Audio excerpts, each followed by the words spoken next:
So now it's my great pleasure to introduce our speaker. Ben Ryan is Deputy CEO of the Dye Trust, one of UK's leading charities in the fight against people trafficking and modern slavery. Previously, he was the Church of England's National Policy and Ethics Advisor on Migration and Criminal Justice and Head of Research at the think tank Theos. He holds degrees in theology from the University of Cambridge and in European politics from the LSE. He's the author of How the West Was Lost and editor of Fortress Britain, Ethical Approaches to Immigration Policy for a Post-Brexit Britain. Very good. So, right.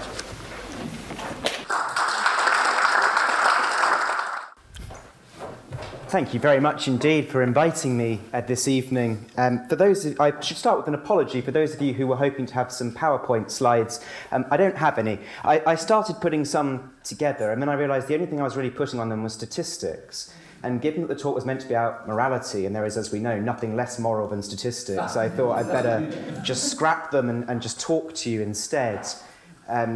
As you heard, I work for the Medai Trust. I work for a charity working on modern slavery. I used to be an advisor on migration issues to the Church of England. My entire career and my studies have been about immigration, religion, and politics. I spend my life talking about immigration, religion, and politics, and I am, therefore, as you would expect, one of the UK's least popular dinner guests. I like to tell that joke because, of course, it isn't really true at all. I am delightful at dinner. But also, more relevantly, it's one of the weirdest myths I encounter, that people in the UK don't like to talk about immigration, but it's some sort of taboo subject. It absolutely is not. It is more akin to a sort of obsession, and particularly when you look at the policy and political realms. In the time in which I worked in Westminster, in a 4-year period, there were 3 primary pieces of legislation purely concerned with refugees and 18 secondary pieces of legislation. There is nothing that politicians love more than tinkering with immigration policy in this country. There is very few things that they like talking about more than immigration policy. The idea that it's a taboo is a farce. And really, to quite an insane degree, I did quite a lot of work confronting the Rwanda Act, Rwanda policy as it now is. And it is extraordinary to me, and I can say more about it if you want to ask me questions on it later, but it is extraordinary to me that a policy which at most will impact maybe a few hundred people a year is elevated to the 3rd biggest government priority and pledge for a few hundred people a year. That would be the 3rd biggest government pledge and policy, that we're going to fight a general election on the basis of a policy which impacts perhaps a few hundred people a year. That's not taboo, that's obsession. And I think that that's something which we need to challenge. But for all that salience and breadth of conversation, I'm very rarely convinced that there's an awful lot of depth to it, or clarity about some of the issues behind it. And on this note, politicians and media are much to blame. Nothing is more common or dangerous than those 4 innocent-sounding words which you will hear endlessly during the general election campaign. It is right that. 4 words, generally followed by a thoroughly contentious claim, which will be used relentlessly by politicians on every side of every political aisle. And that is, of course, a moral claim. It's not a policy claim to say, it is right that. That is a moral claim, and an absolutist one. It allows no space, really, for thinking of alternative visions of what might be right or what might be moral in complex debates about people's lives and identities. It is right that is an absolutist moral statement. And if we're going to get into moral statements, then it strikes me that we need to be much more careful and much more considered about how we unpack those. And so that's what I want to try and do this evening. And in particular, I want to lay out that if you're going to talk about migration policy, there are 3 sets of actors that really we need to consider the question of it is right that for. The first is states, what matters for states and governments. The second is migrants themselves, the people on the move. And the third is you, and me, and the society in which people arrive. The first of those, states, is discussed endlessly and not well. The second of those, the perspective of migrants, is rarely discussed and never well. And the third, the culpability and morality of receiving society, is willfully ignored by everyone. And that's what I want to try and unpack this evening. If I start with states, states are unbelievably powerful. We underrate consistently the enormous power of states compared to the puny power of an individual. The most valuable thing that a person in this country can ever own is a British passport. Statistically speaking, the most valuable thing you can own, it is more valuable for you, statistically, to be born in the bottom quartile of income in the UK than virtually the top quartile of any country in the developing world, statistically.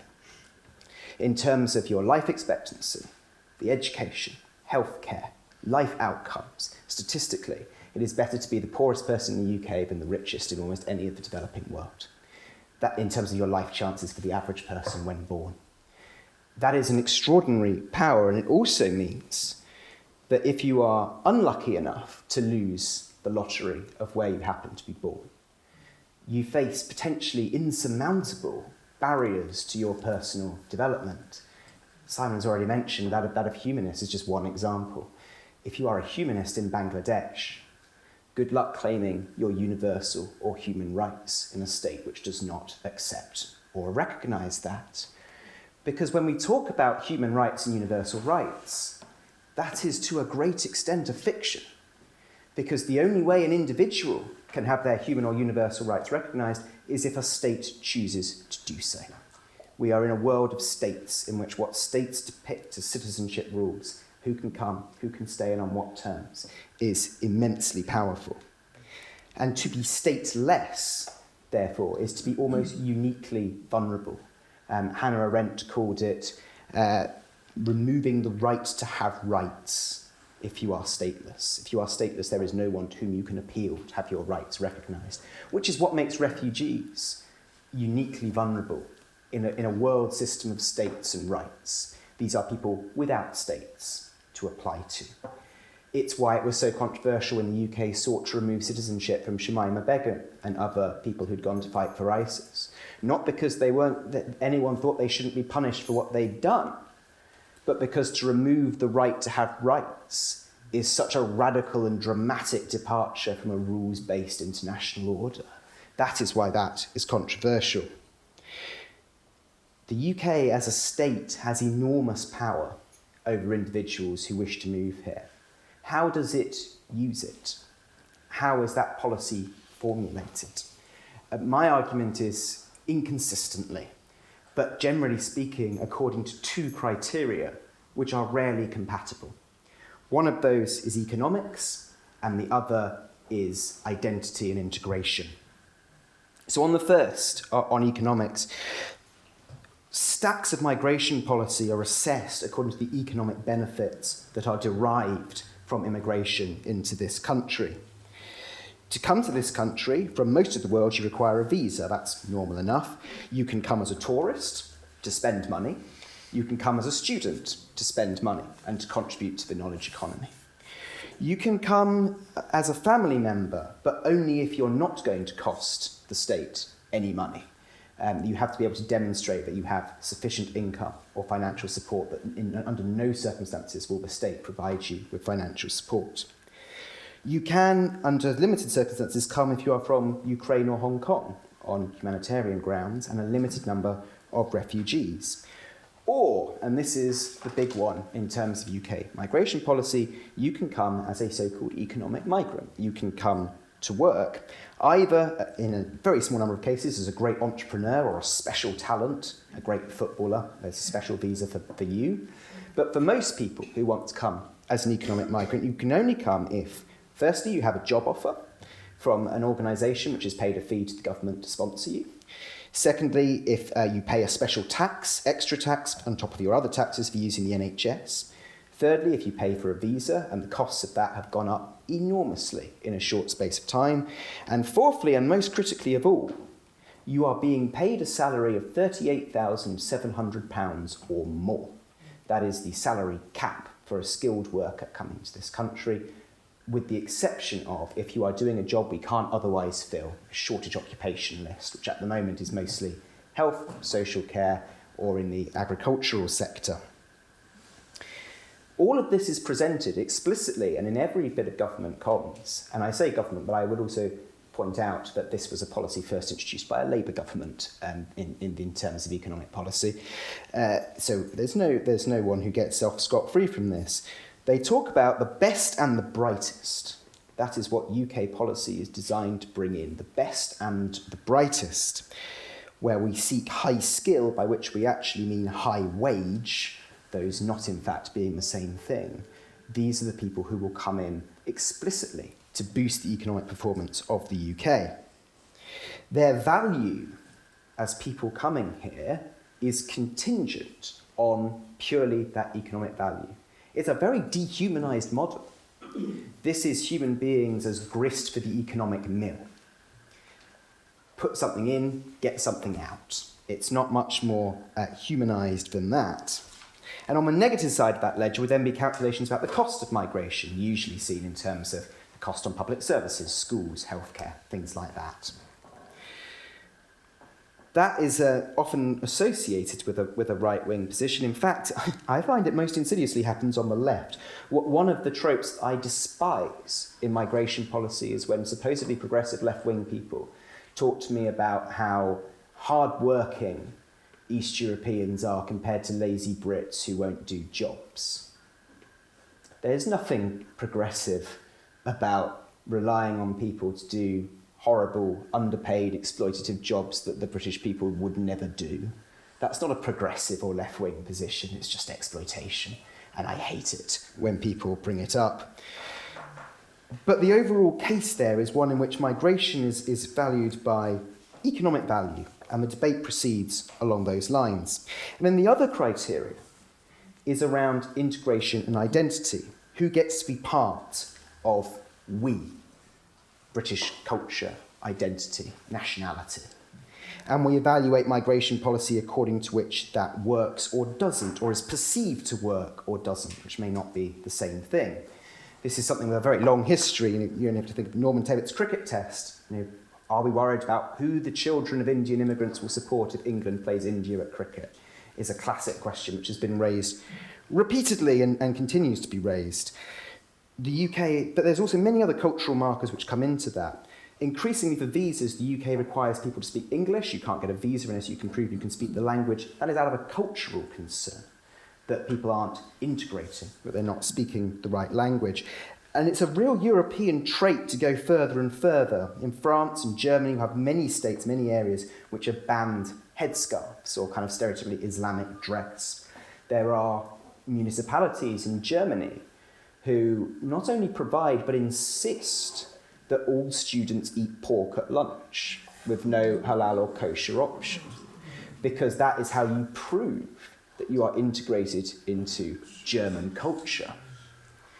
These policies are becoming more common. In one of the most extraordinary examples, there was a German municipality which tried to bring in what its critics immediately called the Muslim test, which was essentially that anyone who wanted to be there was going to have to fill in a survey which suggested how supportive or not they were of particular value statements which were thought to be Western. One of the ones which I thought was very interesting was support for gay marriage, because it was perceived that Muslims wouldn't do that and therefore you could count them out. But this, mind you, was a German municipality which pays church tax, where people pay money to the Catholic Church. It's in the south of Germany. And included the hometown of Benedict XVI, who is famously quite German and also famously quite anti-gay marriage. So it's extraordinary that a migrant would have to have signed this, but the people who were already there, who are kind of stereotypically the celebrities of that place, were somehow exempted from it. That policy eventually lost in the German courts. These are cultural markers, but they also get expressed in other ways, one of the more insidious being in a securitization agenda, one which classes whole groups of people or nationalities as innately dangerous on the basis of that identity. So the most famous example of this might be Donald Trump's ban on people from 6 stereotypically Islamic countries from coming to the USA. Didn't evaluate them as individuals, didn't evaluate their personal views, didn't ask whether they were Muslims, even if that was the criteria. It just barred the whole country. That is an example of using a security agenda to create a cultural barrier. And it's one which has very old roots in Western migration policy. One of the first really major migration policies the USA wrote was the 1924 Johnson-Reed Act. And what that policy did was it ranked all the countries to which migrants to the USA were coming from by desirability. And so there were quotas for different nationalities. So for people who came from Germany, who were perceived as hard-working, good citizens, Protestants, there was a very large quota. For Italians, who were perceived as lazy and feckless and poor and Catholic, much smaller quota. For Asiatics, for anyone from Japan, none at all. It was a complete ban.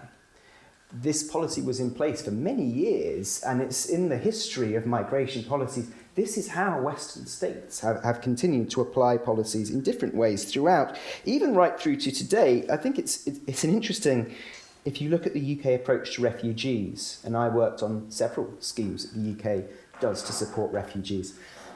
The Homes for Ukraine scheme and the package for Ukrainian refugees is an extremely generous refugee policy by Western standards. The policy designed for people from Hong Kong was very generous by Western standards, and the government press release about it explicitly mentioned how wonderfully entrepreneurial people from Hong Kong were and what they'd contribute to the UK economy. Contrast those with the refugee policies for, say, anyone else in the world. And any scheme, including for Commonwealth countries with supposedly, shared cultural roots, and you will find a marked discrepancy, a dramatic discrepancy, in how the UK has designed its generous refugee packages. And I think that what is behind that can only be described as a moral question. Now, what is interesting is that those two criteria, your economics and your integration, they both exist, they're both used to kind of evaluate migration policy. They're obviously not the same thing.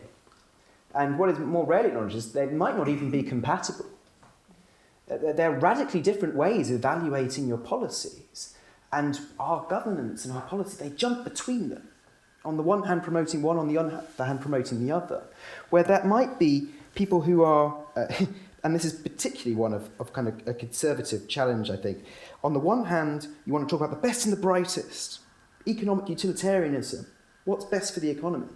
And on the other hand, you want to talk about who's best integrated, who's most like us, what's best for the body politic that is the UK. Those are not the same. Or they're certainly not necessarily the same.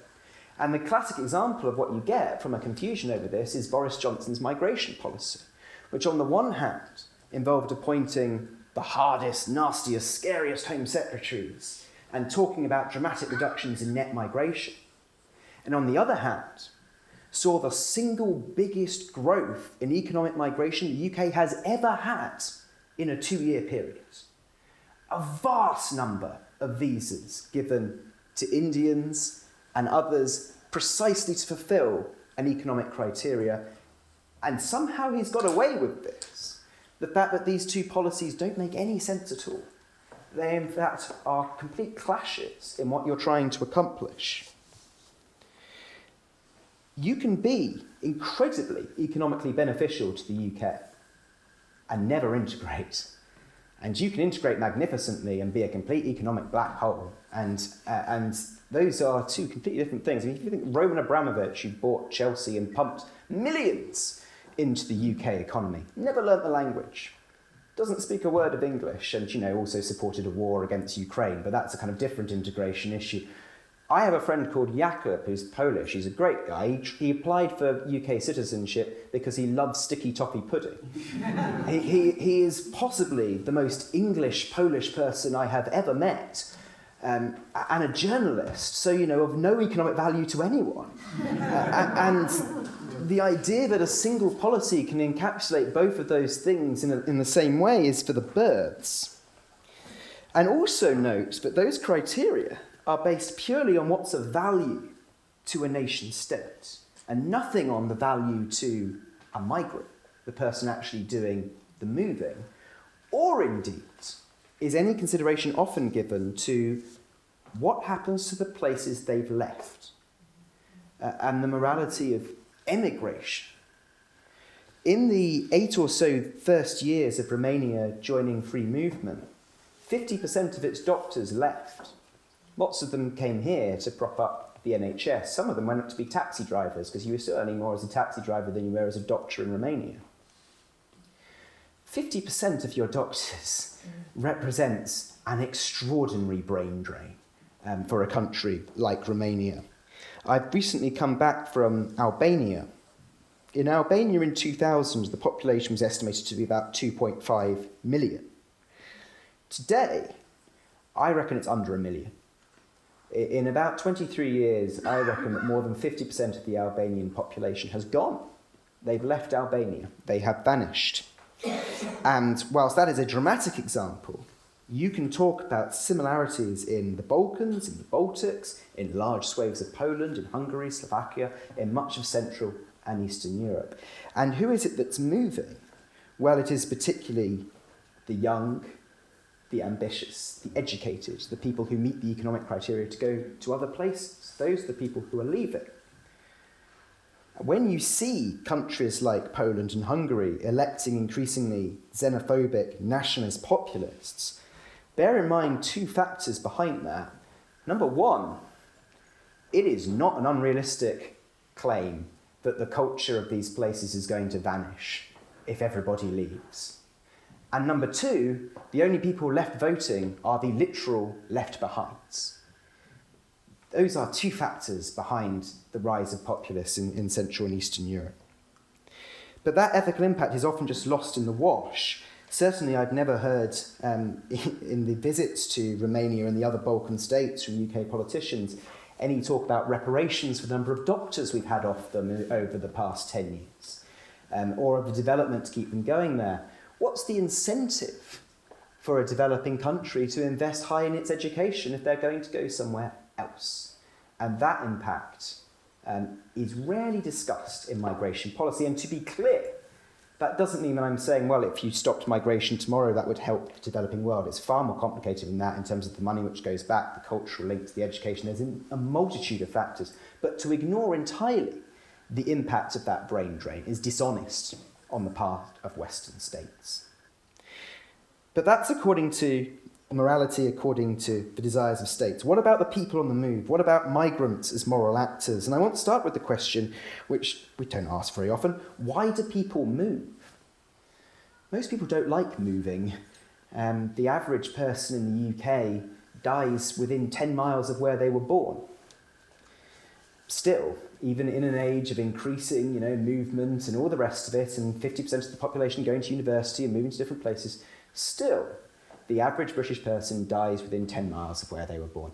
People don't, on the whole, like moving, so why do so many people do it? Because in 2020, there were 281 migrants in the world. 3.6% of the world's population in 2020 lived in a country other than that in which they were born. That is an enormous number of people. And the factors behind that include all sorts of different things. Bear in mind as well that 2020 was during COVID, when it was quite difficult to move to lots of places. The number now is probably significantly north of that. But 281 million people, 3.6% of the world's population. There were also, in 2020, 90 million displaced people. That doesn't necessarily mean they'd left their country, but they were not in their homes due to the effects of climate change, the effects of war, the effects of persecution. There were 90 million displaced people and 30 million refugees in the world. That is a pretty good-sized European country in population terms. 30 million refugees worldwide, the overwhelming majority of whom remain in the global south. The narrative about refugees all just want to go to Western countries is in fact completely false. The vast majority of the world's refugees stay close to the countries from which they came. Most of them want to go back to the countries from which they were originally. That number's going to grow There is no such thing in law as a climate refugee. That does not exist, but it is a reality. It may not be a legal reality, but it is an actual reality. People are being forced to leave places which no longer have water, for example. That number is going to grow. On top of all of that, we talk about economic migrants, which is a messy term. And the attempt to clearly differentiate an economic migrant and a refugee is a flawed one. Vast numbers of people sit somewhere in the middle. What do you call somebody who lives in abject poverty, who has no realistic prospect of living beyond the age of 50 in a country racked with corruption? That person is legally not a refugee. There is no part of that story which would allow you to apply for refugee status if you made it to the UK. But there's certainly an element to which we can say that is a forced migration. That is not someone who necessarily wanted to move, it is someone who has felt compelled to do so. Our asylum system and modern slavery system are full of marginal cases.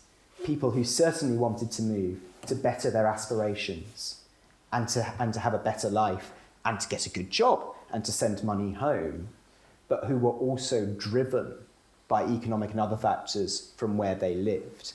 And there is no easy differentiating factor between the worthy refugee and the unworthy economic migrant who has jumped the queue. That is simply not a clear line that one can draw. There's also a certain irony, certainly when you think about asylum seekers. The logic of so much of the Western refugee system punishes agency and the willingness of refugees to have a say in their own outcomes. In the kind of a dream scenario for UK refugee policy in the minds of policymakers, nobody would arrive in this country. They would wait in an orderly queue in a camp somewhere else where they can be picked, delivered to the UK and housed.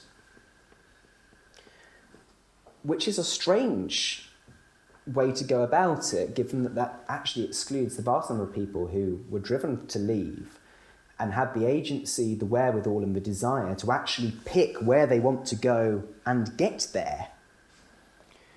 Where is the role of agency? Where is the dignity in saying, doesn't someone have the right, having left where they've gone, to have some say in where they want to settle? Why should they be moved to Rwanda when they've made it very clear they don't want to be in Africa? They want to be in a European country. And of course there's economic factors behind that. But in evaluating that, where have we lost the sense of agency? What does the person on the move actually want in terms of the steps of rebuilding their life? That's for asylum seekers and refugees, but we can also talk about it in more clear-cut economic migration cases. And we can't exclude from that the fact that there are lots of people who do bad things. I have recently come back from Albania. We do a lot of work in Albania. Albania is the country from which the greatest number of modern slavery and trafficking victims in the UK come. 25% of all victims from Albania. I go out there semi-regularly. I met a guy there last week who was telling me why he'd left Albania in the first place. He was in his early 20s. He was working in his hometown in the north of Albania. There weren't many jobs. The best jobs were in hospitality. And the best jobs in hospitality paid him €200 a month. That was the salary. This in a developed European country for which the UK has many official partnerships. All of his friends, anyone with ambition, anyone in education, had left. The county from which he's from, 80% of people under 25 had departed in the previous 12 months. Some to Tirana, the capital, but many, many abroad.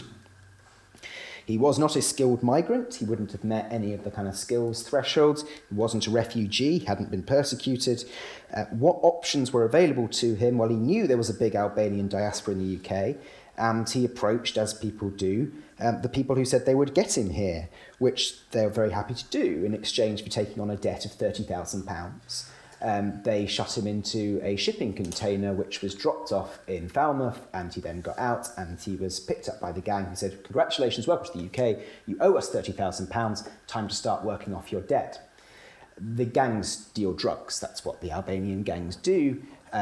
My friend was not a master criminal. He was not a sophisticated smuggler of drugs. He was caught really very, very quickly, given a prison sentence, 5 years in prison, and deported back to Albania.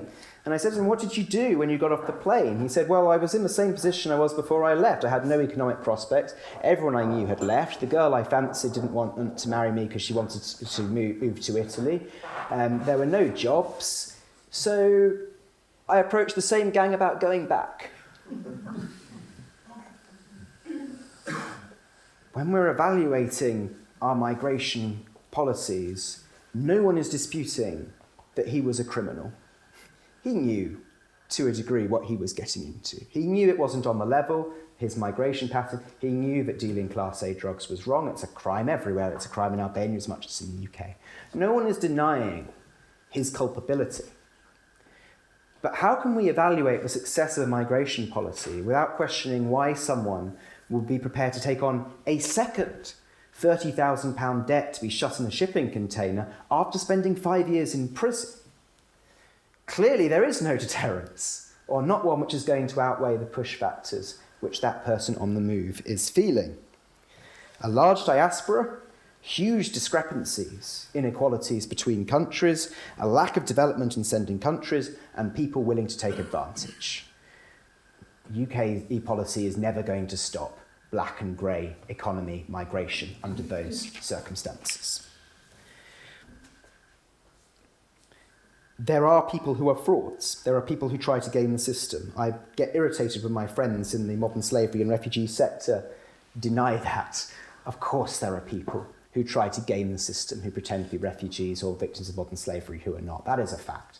No one is denying that. I don't think it's very many. I don't think it's anything like the numbers which the Home Office believe it is. But there are certainly people who are fraudulent. But that surely cannot be the only moral factor that we look at. And I think there's two minimum standards which we owe to people in those positions. And the first is very simply to be heard, to actually be able to make your case and have it assessed. The reason, speaking personally, I think that the Rwanda policy is indefensible is not because of Rwanda as a country. The Rwanda policy is not well understood. It's not sending failed asylum seekers. What it's not doing is going to sit people down, work out if they're a legitimate refugee, and send the people who aren't to Rwanda. That's not what it is. What it is anyone who arrives in this country, before we've assessed them, before we found out whether they're a legitimate refugee, before we found out why they tried to reach the UK rather than go to a country closer to where they are, we will send those people before assessing them to Rwanda. And if they're successful, they will be offered refugee status in Rwanda, not back in the UK. That is what the policy is.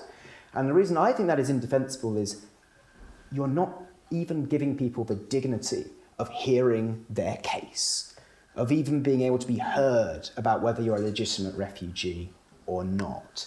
And I think that is a moral indefensible statement, that you won't even hear people's case, even if you then were to reject them. I recently read a line by the American author David Augsburger and said, being heard is so close to being loved that for the average person, the two are indistinguishable.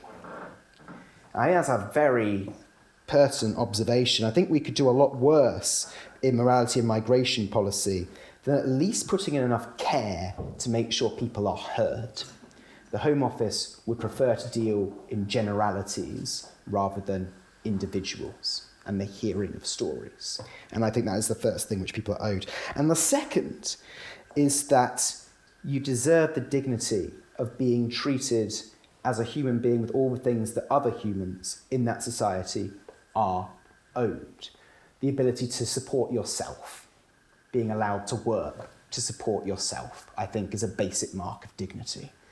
Being able to form family relationships, I think is a basic mark of human dignity which should not be denied to anyone who's on the move.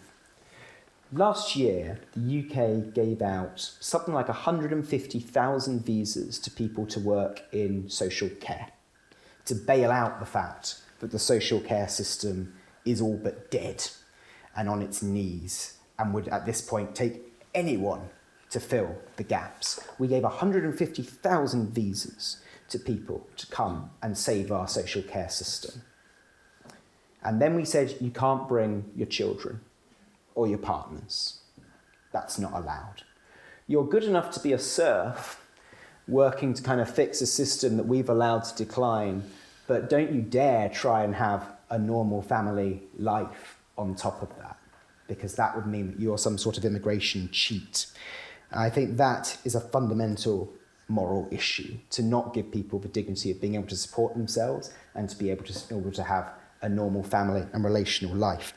And that brings me to a final point in my last bit in summing up. The moral actor which is least discussed at all, and that is you and me and the culture in which people wish to migrate into. I work for the Mid-Eye Trust. That is a modern slavery charity. We support 600 people a year that the government's identified as victims of modern slavery in safe houses and in community projects. Overwhelming majority of them are migrants of one form or another. Some of them are trafficked in, others arrived here legally and were then exploited once they got here. I dislike it intensely when people refer to modern slavery as an invisible crime. It is absolutely not invisible, it is ignored. Those are not the same thing. The construction company, which gives a fee to a foreman who says he'll pay these many workers who've appeared on site for a certain number of hours at a price which they know is not enough that all those workers are receiving the correct wage. That's not invisible, that's looking the other way. The agriculture company, which knows that the people picking in the fields are not being paid directly by them, are not registered workers, are being exploited. That's not invisible, they know full well, and they're making an economic choice to exploit people or turn the other way. There are huge swathes of UK industry, legal and illegal, which are built on the backs of people that are knowingly exploited, overwhelmingly migrants. When you see the car wash or the cleaning service or the nail salon, which is 30% cheaper than the one round the corner, and that seems too good to be true, it is. Of course it is. It's based on exploitation. And again, that's not invisible. That's choosing to look the other way. It's not illegal in this country to be a prostitute. It is illegal to be a pimp. And yet there are thousands of women trafficked into the UK every year, kept docile by drugs. There are brothels in every town in the UK. The people on the streets know where they are. The police know where they are. Everyone knows the people in there are being exploited. They're not shut down. The people are not identified and they're not helped. There are tens of thousands of people trafficked into the country each year to cultivate drugs. In one case, we have a guy in one of our safe houses at the moment who was bricked into a house in Merseyside. The door was taken out, they put bricks on, they put a hatch, food went in, drugs came out. Those drugs aren't being grown for export, they're grown for a UK market, overwhelmingly for a white middle-class consumer base. That is known. That is a supply and demand issue driven by UK consumers. 122,000 people are estimated to be enslaved in the UK today. That is simply supply and demand. And if consumer choices and changes in enforcement happened, then you might very well see a dramatic reduction in illegal migration. Because at the moment, the trade is in human beings to provide a service to a UK consumer market. If the market were not there, the people would not be smuggled or trafficked. It's not a complicated economic equation. And that is an issue of societal pressure and consumer choice as much as it is one of policing. I guarantee you that if we spent a quarter of the money that is spent on border enforcement, on inspecting businesses, you would see a dramatic fall in illegal migration into this country. It is simply a supply and demand, and the demand is provided by us, by all of us who use these services, legal and illegal. Putting it all back together, I told you the most 4 dangerous words in a politician's lexicon are "it is right that," and you're going to be hearing a lot of that between now and the 4th of July, and of course beyond that. When the claim is made on migration policy, it is right that it is almost always on that first bit. What is good for states? It is almost always an inconsistency between an economic utilitarian model and an identity claim model, and it's rarely called out.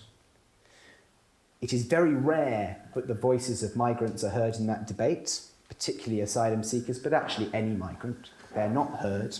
The role and the morality of migrants is not in it, and certainly not in it is the culpability of a UK consumer scene which has enabled and enhanced the demand for illegal labour and exploitation over many, many years. Until all of those things, the agency morality is built back into the debate, it's going to remain, frankly, dishonest as a debate about UK migration policy goes. And I thought it's very cheeky to be invited by the Humanists and finish with a thing from the Catholics, but I am a Catholic, so I'm going to push through with it.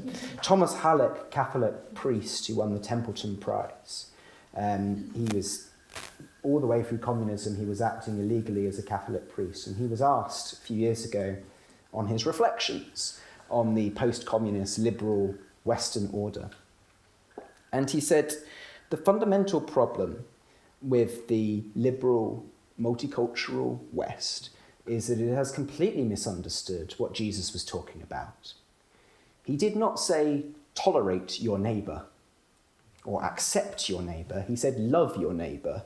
And that is a very different thing to what anything we've been doing in terms of our policy and societal interactions towards migration have been doing. And I will end on that note, except to say that if you want to know more about modern slavery and the work of the Madai Trust, do be in touch. We desperately need more help to do more. But on that note, it's all right with you, so I'll end the question.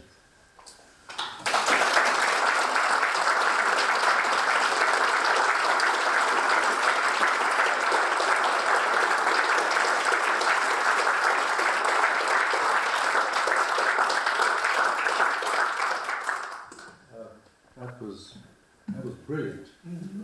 A very complex subject, gently teased out, made appear disarmingly simple. You have a great skill there.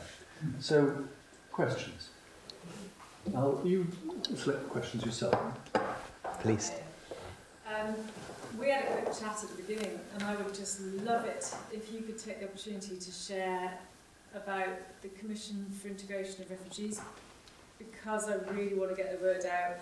I don't know how we're going to get this adopted, but it's my mission to try my hardest. So yeah, well, thank you for giving me having to say it. The Commission for the Integration of Refugees was run by lots of people were involved, but it was run by the Wolf Institute in Cambridge, which is a research organisation. It brought together lots of experts and practitioners and voices of refugees themselves to discuss one of the great challenges, which is once you've brought people in, what do you do with them? How do you actually integrate refugees into the culture and society of a place? And that is an area of policy which is grossly underdeveloped and often ignored, and is a classic for that thing about ignoring the voices of migrants themselves and what they want and what they need and what they say they want out of refugee policy. Do look it up. It's the Commission on the Integration of Refugees. They produced the report about 6 months ago, something like that. Yeah, the launch was only about 2 months ago. Yeah, but do look it up, because they're doing that is brilliant, and they have tied into that many of the agencies which are working on everything from things to do with helping refugees into employment, which is notoriously difficult, traumatised people from, with little education. How do you get them into the UK economy? How do you get them into housing when there isn't any housing? How do you get them to participate in communities when they are traumatised, when they don't want to, when they feel under pressure? All of these challenges are things that they've tried to tease out and explore, and they've got a series of very good recommendations which, if you were happening to go to, for example, a hustings for your local MP in the near future, you may want to ask them about.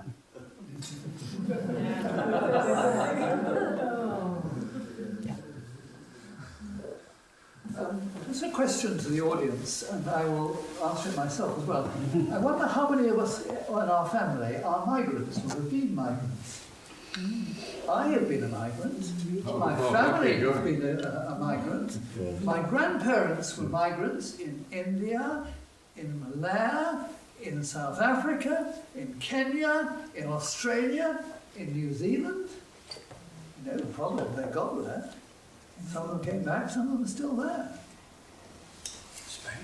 It's an interesting curiosity, isn't it? When does an out-group become an in-group in terms of what suddenly counts as British?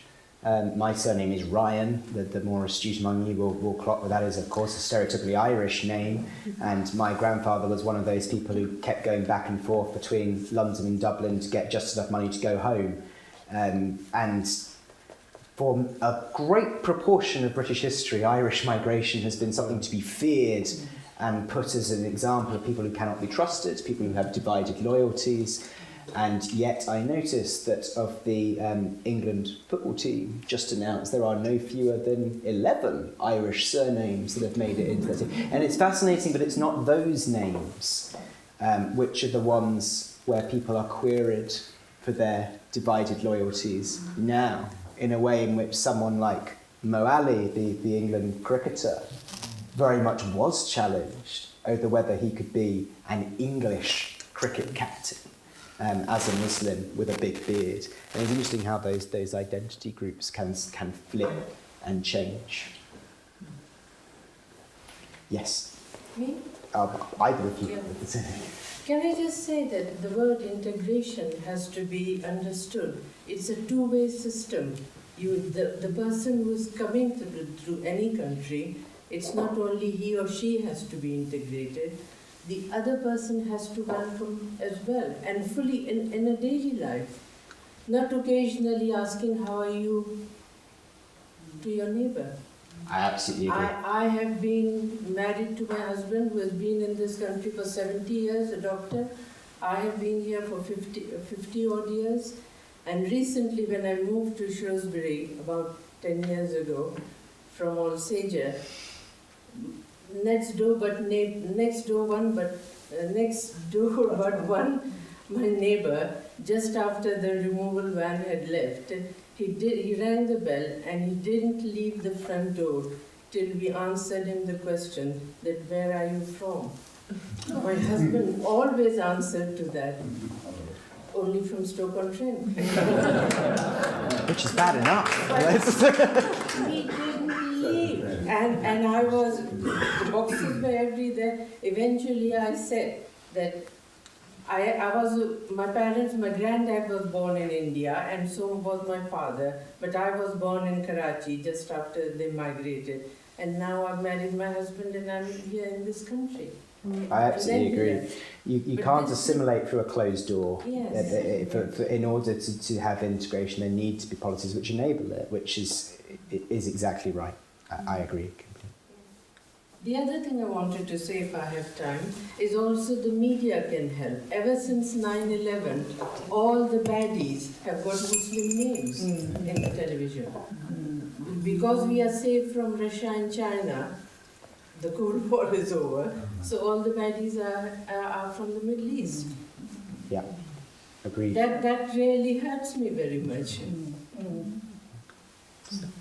I'm a bit out of date, but my understanding was, and maybe is, that the remittance from migrants, be they legal or illegal, back to their own countries is double that of our government's gift to the international. I would imagine so.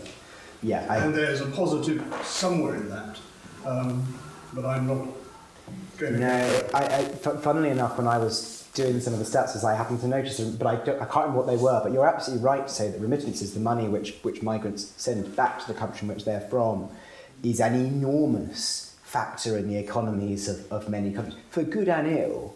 I mean, there's certainly issues with that, and you will see that if you go to Albania, the comment on whether it's healthy that the money is sent back to people who then do nothing with it, who don't develop, who don't invest locally, they just spend it as it arrives.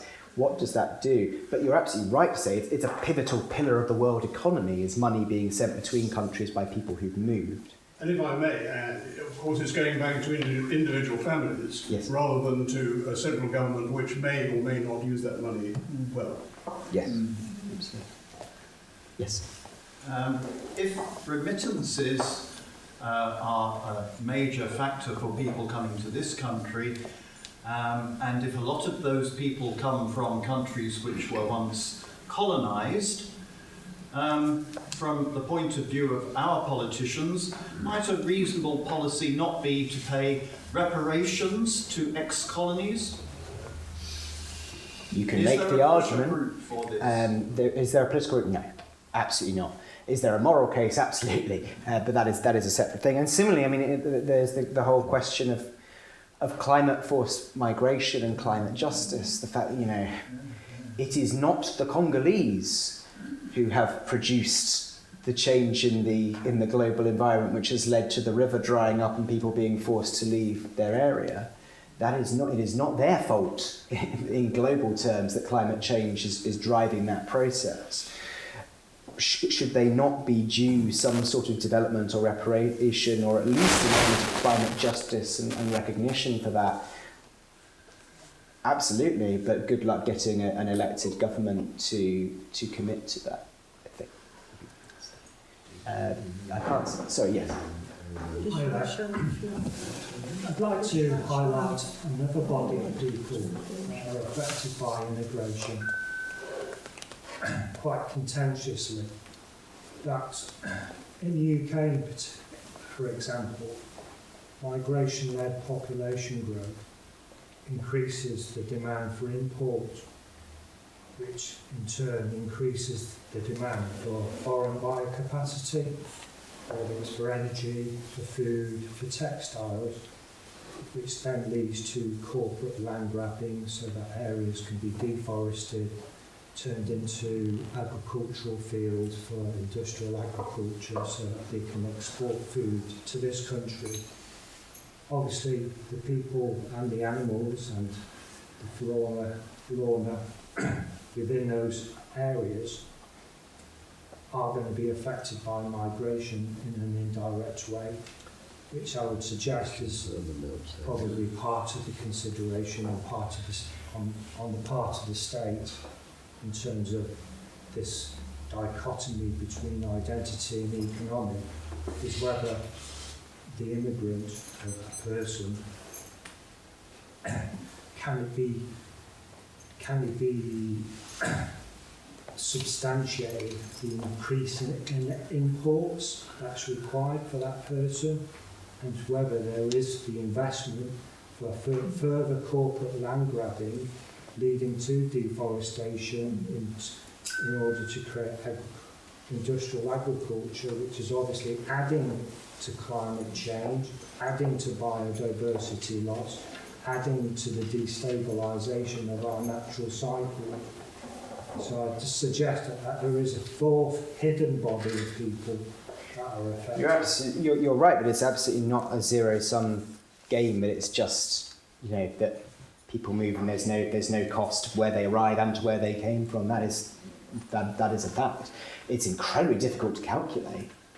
Unbelievably difficult to calculate. It's the kind of the real impacts of, you know, does a marginal population growth in one place lead to, in a direct sense, to some of the changes you're talking about? Very difficult to calculate, but I think, of course, on one level, it has to be there.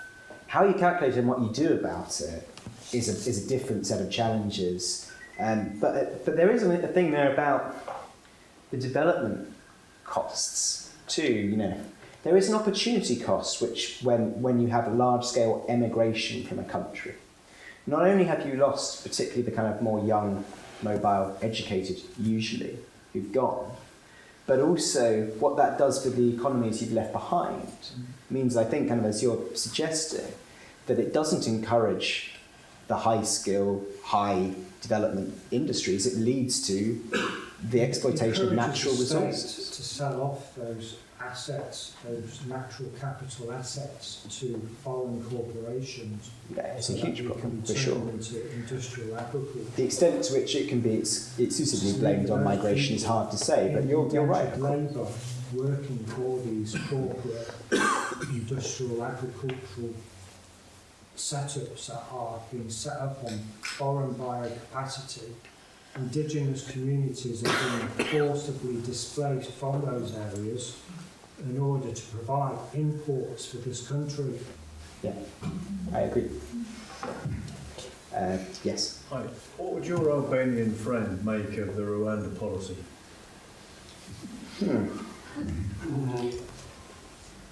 I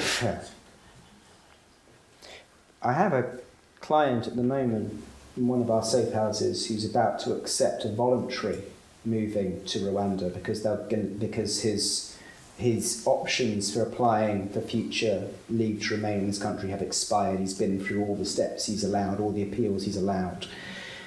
He can't go back to Pakistan, where he's from. Can't do it. It's not safe for him. For £3,000, he'll take the money and he'll move to Rwanda. I think that is a form of moral blackmail which has been placed upon him. He doesn't see it that way. He thinks it's the best deal he's been offered so far. It's not an easy answer to your question. There are, of course, people who are outraged to their core by what is suggested amongst refugees and asylum seekers and trafficking victims who could all be subject to removal to Rwanda. Because in most cases, with the exception, some degree of trafficking victims there, they've chosen to come to the UK.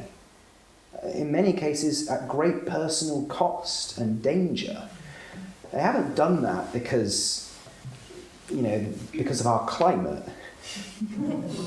They've done so for a reason.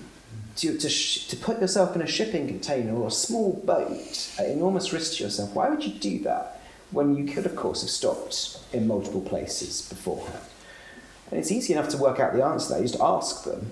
And it tends to be, I speak the language, I have family here, I have cultural links here. There are reasons why I believe that being a refugee in the UK is the best for my personal development and connection and relationships.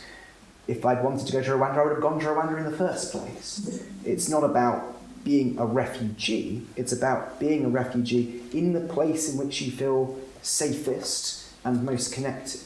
For those people, the Rwanda policy is a disaster. For others, they'll take the money if it's offered to them on a voluntary basis, because it's the best offer which is on the table. And if it's that, or a lifetime of not being able to work, or access support, or ever have a route to citizenship, or spending months on end in a detention centre, I think they'll take it. I think that's a really good example of the contradiction that you talked about with expecting migrants that come here to integrate culturally, linguistically, in terms of their identity, to expect them to do that if they want to settle in the UK. But at the same time, we're saying to people, you go to Rwanda, you'll be fine there. And so there isn't that expectation then that that's not culturally, linguistically relevant for them, but it's fine because we that's what we think, or that's what the government think we should be doing. So that's such contradiction, isn't it? Yeah. It's also, of course, Schrodinger's paradox. Rwanda is such an awful place that it's a huge deterrent for anyone to come here, but so wonderful that there's no reason anyone should complain about it. Which it treats refugees as if they're stupid, and they're not. And we deny them safe passage, and we say, well, you've come here illegally. Well, what choice do they have if we take all the safe passages away from them? Could I ask a personal question? You talk so passionately about this, and you've been working in this area for some time. So, after your studying theology and European politics, what drew you to this particular area of activism? This is the crux of all questions about identity politics and religion. It's where they meet in the most direct and impactful way. If you want to study identity, what it means to be religious, what it means to be from a country, go and see how it deals with migration questions. You'll discover very quickly the core of what it is to French Catholicism, to analyse what Caritas and what is going on in the French migration debate. I think it's, from an academic discipline, it's the obvious place to bring some of those things together. But practically, I slightly fell into it. It was not something that I was hugely passionate about at university.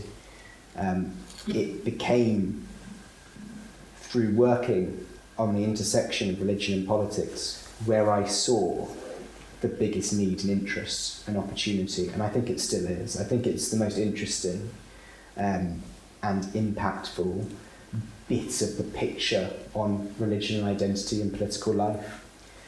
And I think it's telling, and the humanists very much involved in this, when you look at the agencies that are engaged in these questions, the number of them that come with some sort of worldview background to it is overwhelming.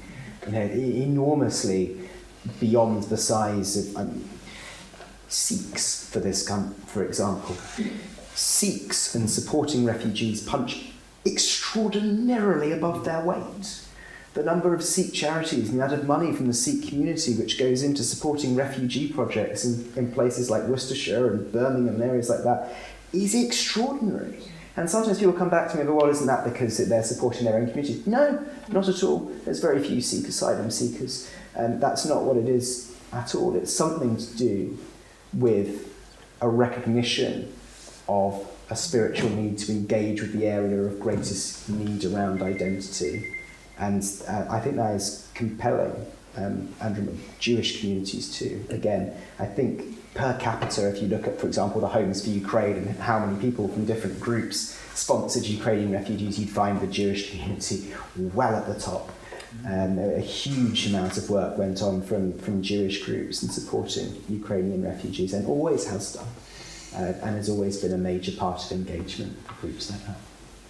Thank you very much. I don't think enough emphasis is given on people migrating to cultural reasons, not just economic. And I'm thinking of an article in the FT about Romania last year, about how they're trying to encourage their young people to go back. And one of the ways they're doing it is making their society more open-minded to about how young people want to be, whether it's how they dress or whether they're gay, bi,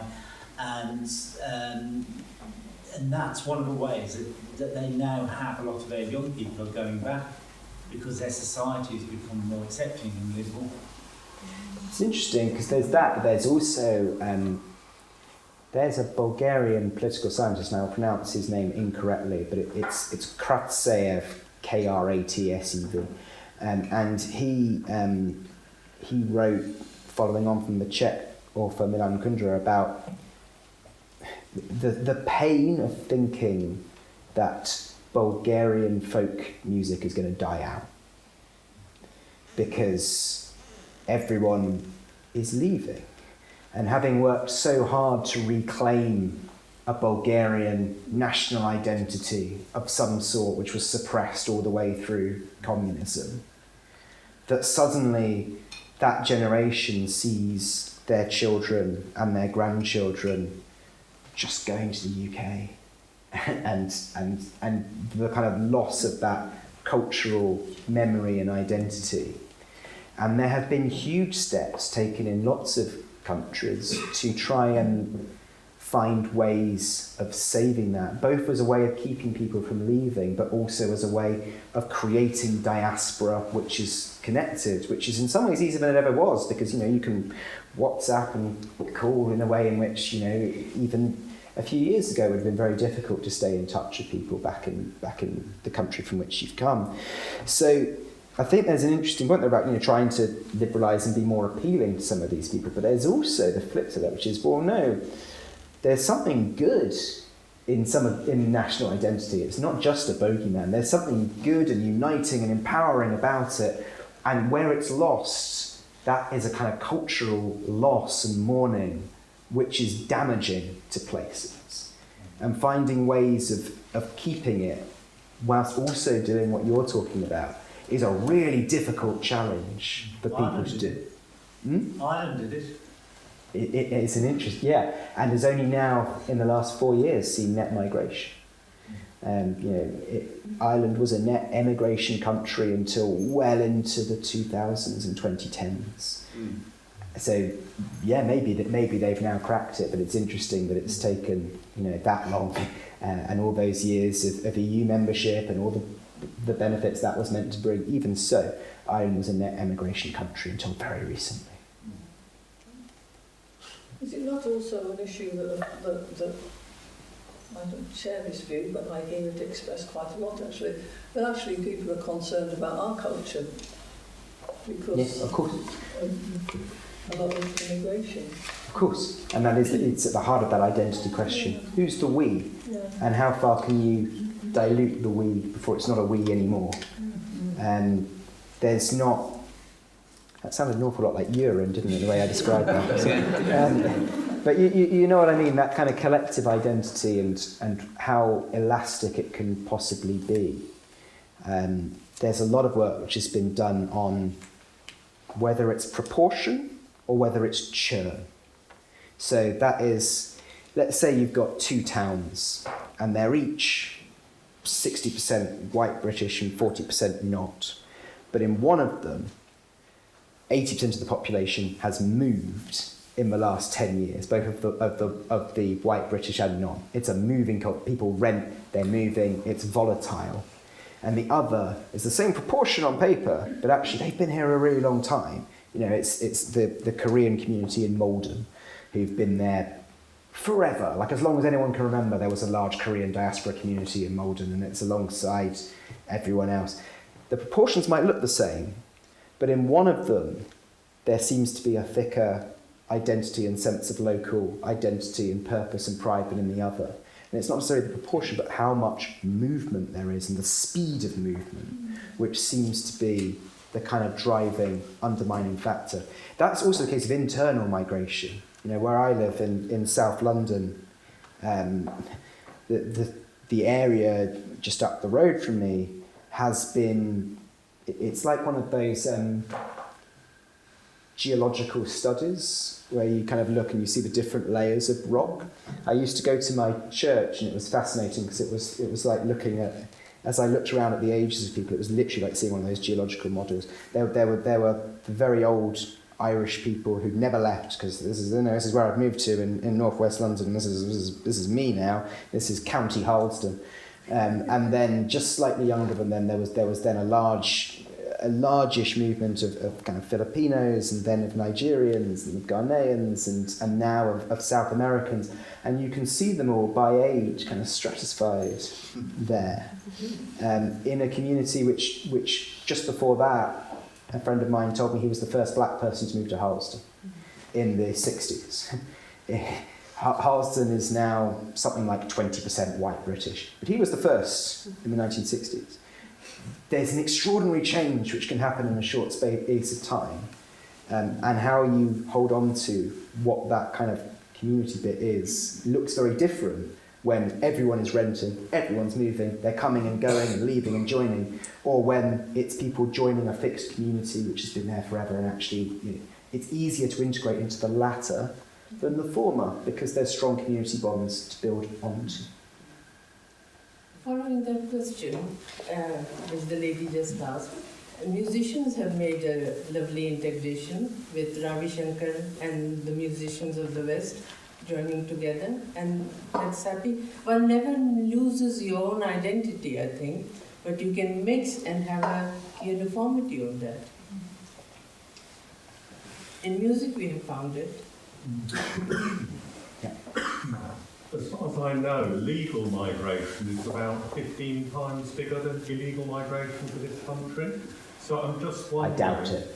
Well, on the figures that came out recently, 680,000 net migration, number coming across the channel about 40,000, so ballpark. But my question is, given that legal migration is a big deal, from a moral point of view, how do you think one should go about deciding what an appropriate level of legal migration is? So a really good question, and an impossible one to answer, which is why people keep setting targets and missing them. Because that 680,000, which I think is from 2 years ago, because migration data always lags, right? It's always 2 years out of date. That included, I can't remember what the final number was, 150,000 Ukrainians, an incredible number of Ukrainians that came in a lump. If the target was, and this is, we've had this argument with refugee policy before about whether you should let in a cap. If you operate a cap and you say the level we're aiming at is, I don't know, let's pick a number out of the sky, 10,000 refugees a year that the UK will accept, and then tomorrow Russia invades Ukraine, do you say, well, we've taken our 10,000? Or do you have to adapt and move and change in order to kind of fit the new scenario that you're in? The difficulty with setting caps and targets of what is desirable is that it assumes a kind of stasis, which isn't there. The economy and which jobs people want to move in. 10 years ago, we gave almost no visas for social care, because it was basically fully staffed. Last year, we gave 150,000. You have to be able to move some of those targets according to the circumstances that emerge. And setting a kind of blunt one, there's a reason it's never worked anywhere. And it's because politicians make the promise and then are confronted by the complexities of the actual reality. And for example, to give you just one example of why that would be difficult, net migration. Some of the things people don't realise that net migration includes students. So, the vast number of students that prop up universities up and down the country. It also includes, in any given year, tens of thousands of British people. Because net migration data includes people coming back to the UK who are British. It has always included that. You'll find it in the stats. And people are always surprised when I tell them that it includes lots of British people. Presumably no one is saying that we're going to cap to stop British people coming back. But there are many things which come into that net migration figure, which when you break them down and you say to people, well, how many students do you want? How many doctors do you want? We like the doctors can come. How many students do you want? We like students can come. How many British people do you want to let back in the country? Well, British people can of course come back, they're British. When you go through, suddenly, your cap's enormous when you've broken it down this way, because it's easy to do it in theory and very hard to tell people which ones they don't want. They think they know which ones they don't want. They think there are vast numbers of asylum seekers that can be wrapped up and sent away. If we removed every asylum seeker, you'd still have an enormous net migration into the UK last year. Statistically, it's insignificant, the number of refugees compared to the net migration figures. So that wasn't an answer to your question, and you're welcome to point out that it wasn't an answer to your question, except to say that I don't think it's possible to answer the question, and any politician who tells you they've got a simple answer to it is lying to you. No, I'm sure there isn't a simple answer, but I suppose what I'm thinking is that many or most people would probably agree that net migration of zero is a bad idea, it's too inflexible. But net migration, pick a ridiculous figure like 10 million a year, is unsustainable. So what are the principles one uses to find some sort of appropriate middle ground? It isn't, again, this isn't a proper answer to your question. It's to say that I've always found it a strange irony that the Conservative Party, who believe in nothing else in market forces, don't believe in market forces when it comes to migration. Because it would seem to me that it would be a perfectly consistent Thatcherite argument not to worry about net migration because it will be precisely what the market can afford. That is not quite true. I was going to say there is no Conservative politician in Britain today who's making that point. That is not actually quite true. There are two in the House of Lords who make that point. There is no elected Conservative politician currently in the UK who believes that market forces will sort out migration policy. But I'd suggest that it would be a perfectly consistent way of doing it for economic migration, amongst others. If there weren't the jobs, people wouldn't come. Yeah. I was just wondering, what is the emigration from Britain? Because it's a poll has shown that the highest number of immigrants going into Ireland are the English. Well, of course, most of them are Irish to start. But I don't know. I don't know who the figures. You've caught me and not knowing my figures on that. But there, I mean, net migration is a huge number. Of course, actual gross immigration is a much bigger number, because in any given year there's quite a lot of emigration, and emigration again includes people going back. So we sometimes we think about migration and say, well, last year X number of people arrived, but of course a lot of those people are very much deliberately not staying here for very long. I mean, for example, if you've got a student visa for a year, all right, there's a graduate visa and some people choose to stay after their studies, but actually the vast majority of students go home, and they're then captured sometimes in emigration statistics, but very poorly. There was a big moral panic a few years ago about the number of students staying. It actually turned out the Home Office just didn't know how many had left, because we didn't keep the data on how many people had permanently departed. It's easy to measure the people who've come in through the border. You can do it with a clicker if you want to. It's much harder to count the number who've gone and not come back. And it turned out that when we actually looked into the numbers in detail, 90% of students who said they were going to leave at the end of their studies had left. And there wasn't, in fact, an enormous problem of overstaying amongst students. It just looked like there was because the data collection wasn't good enough. And that happens all the time. It was particularly difficult during the EU years from a statistician's point of view. We had no idea how many Poles were in the UK. Not a clue. The official statistics were completely wrong. There were, in fact, far more Poles than the official estimates thought during the Brexit years. We know that because now we have the settled status scheme where if you were here as an EU migrant, you can apply to stay.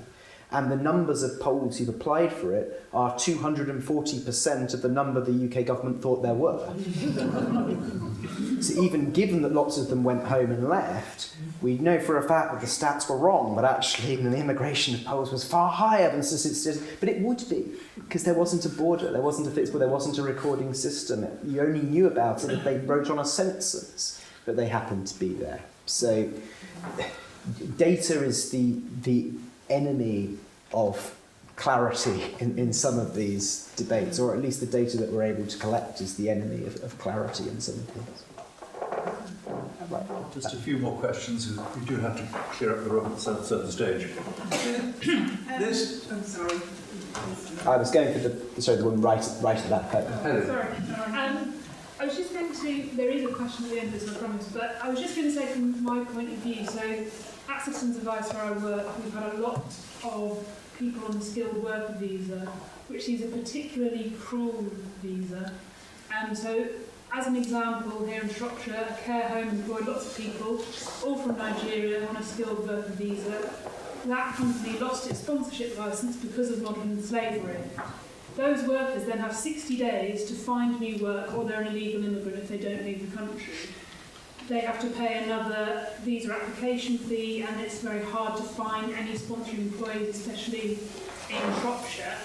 And then there's also issues if they overstay of right to live in the UK, checks on your bank account and housing, which just pushes you, I imagine, towards more dangerous housing and exploitation from modern slavery. So I was going to ask if you had seen if that is a route that people are now facing, those who have lost their sponsorship and are now ending up in modern slavery. We absolutely are seeing that. I can think of one guy off the top of my head who was a nurse in Ghana, Ghanaian national, all the way through COVID. He was an ICU nurse. One of the horrible ironies is if had he applied for a skilled visa as a nurse, he'd have probably got it in this country, but instead he was trafficked essentially to the UK by a dodgy agency that were exploiting him into a care home. He worked in a care home. They were caught out because none of the people were their real names. They'd been brought in, they'd been exploited. He'd been working as a nurse in the care sector for a year at this point, and no one had any complaints about his work.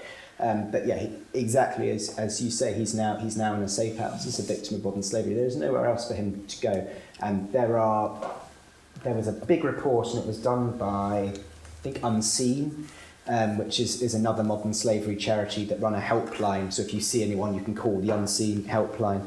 And they had seen an extraordinarily dramatic spike in cases of exploitation within the social care sector. I mean, an enormous one, like thousands of people who'd been called in with concerns about exploitation in the social care sector. And just as a quick follow-up, I sort of deal with some sort of immigration cases, but not modern slavery ones. Is it right that the Home Office are the ones who decide who's a victim of modern slavery, and surely that they can't be an independent verifier of, because they're the ones that then have to maybe support them? In answering this, let me say that my organisation is a contract holder with the Home Office for providing support services to survivors, and as part of that contract, the Home Office places a no embarrassment clause on us so that we are not allowed to criticise the treatment of survivors under the contract. I hope that's answered your question.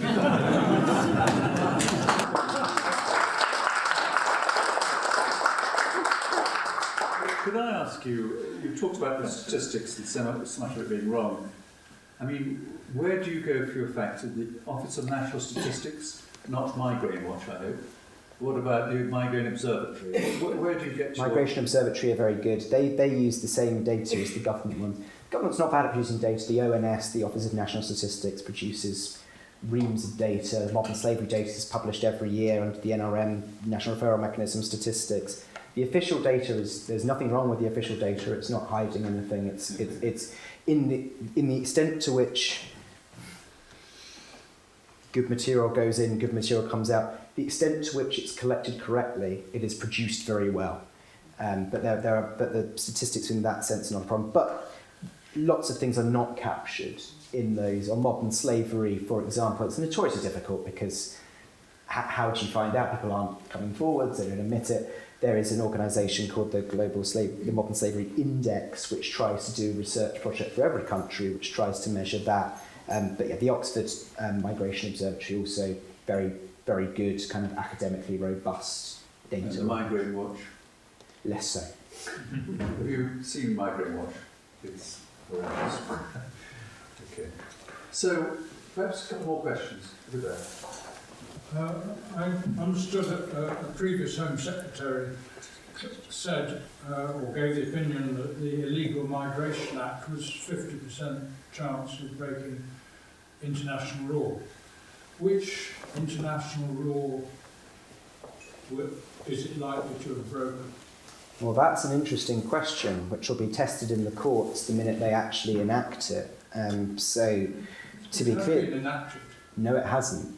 It has been passed. It is on the statute books, but the actual provisions in it have not been brought into force. And I suspect will not be able to be brought into force before the election. There isn't time to operationalise lots of the parts in it. Now, it's on the statute books, which means that any government of any colour could then do it if it were possible. They could bring it in because it's legal now to do it. So it's legal to send people to Rwanda under UK domestic law. It is legal to say that if you've arrived in the country without a visa, that we will not provide you with modern slavery support. That is on the statute books, but it has not actually been enacted and operationalised. When it is, parts of it have, when a law is passed, it has lots and lots of clauses. Some of them you can enact straight away, some of them you don't. When it is, expect legal challenges, which and we'll see where the courts rule on which ones are or are not legal. It's not obvious which law, international law, it would contravene, though. I would suggest that there are parts of the Legal Migration Act which I think would run into serious problems with the European Convention on Human Rights, which is enacted in the UK Human Rights Act. I think the Refugee Convention, of which the UK is a signatory, would potentially be in breach. But that, I don't want to say it doesn't matter, but it doesn't, because it has no enforcement mechanism. The UK can break the Refugee Convention whenever it wants, without consequence, in terms of being able to be held responsible for it. Whereas if you break the Human Rights Act, or you break the European Convention of Human Rights, you can test that in a UK or European court. To that extent, you can be challenged. If you break the Refugee Convention, that may be a moral stain on you, but it has no legal force at all. One more question. Amanda. Do you see things changing drastically if Labour get in? Not really. No, I don't think so either. It's, people have rose-tinted glasses, but it has to be remembered that it was built upon, but many of the foundations of the hostile environment were new Labour policy. The policy which said that asylum seeker children shouldn't go to school was Jack Straw. The policy which said that asylum seekers couldn't work was, I think, Charles, I can't remember which Labour Home Secretary it was, possibly John Reid, but that was a Labour policy. Those were all Labour policies. The foundations of the hostile environment were fully built in to the new Labour policy from the beginning. And there are various people who have conveniently forgotten that when they criticise government policy now. To be fair, David Blunkett is not one of them. He will continue to make a spirited case of why he thought what he did was right. At least he's honest about it and can be challenged on it. Most of the other former Labour Home Secretaries go very quiet in discussing hostile environment policies. There are some things which that I would expect to see look quite different, but I would struggle to believe that there would be, as some might hope, for example, a radical repealing of huge amounts of migration law which have been passed in the last 6 years. I'd be staggered if there was a wide-scale repealing of things like the Nationality and Borders Act or large parts, frankly, of the Illegal Migration Act. It's very rare for governments to turn down having more power over migration. And about how they would spend the resettlement money, for example? Maybe. That might... It depends who the Home Secretary is. Okay, I think we've probably got having questions all night, but I think I'm going to pull everything to a close now and thank Ben for an absolutely fascinating talk. Very moving, very informative, ruffled a few feathers, and I think we're very pleased that we have people like you involved in this area. It's a hugely important area. Thank you very much indeed.